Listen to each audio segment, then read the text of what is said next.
anime shows just do it differently. Seriously, like if you haven't watched Death Note, I highly recommend it. There's the Death Note anime series and then there's the Death Note anime movie. However, word of warning, if you do not want this show spoiled and ruined for you, at all costs avoid the live action adaptation of this movie. It's up on Netflix. Do not watch it. It will ruin the anime series for you. It was adapted into a Hollywood movie, and they, like other Hollywood movies, when they try to adapt anime into live action, they try to emphasize the things in the movie that make the animated series so special. But it's because anime is animated that those aspects stand out in the TV show. They don't adapt to live action movies. And you saw the same thing happen with the Dragon Ball Z movie with Justin Chatwin, or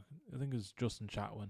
Maybe I'm getting the first name wrong. They made a Dragon Ball Z movie years ago and they tried to place little Easter eggs in the movie that was in the TV show, but they just scattered them throughout and they weren't cohesive to the story. And I watched maybe 30 minutes of this adaptation for Death Note and I just thought, oh, this is going to ruin the show for me. At this stage I hadn't finished watching season 1 and I just thought, if I watch this full movie I won't be able to view Death Note, the animation series, the same again.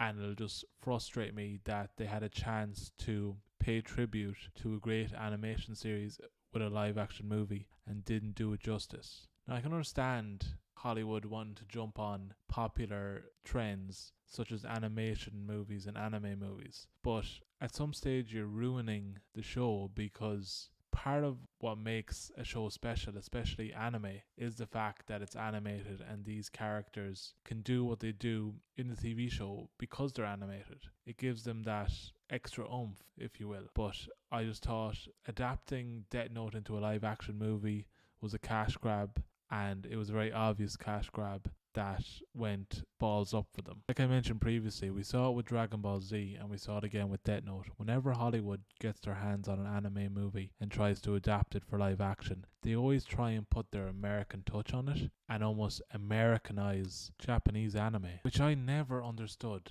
What is the point in that? What is the point in taking a TV show that has a built-in audience already, probably thousands of fans of anime who watch Death Note every week, watched it from the beginning every season, watched Dragon Ball Z, grew up watching Dragon Ball Z, has this fondness for it. There's an audience already built into these anime shows who will definitely watch a movie adaptation. Make it for those fans.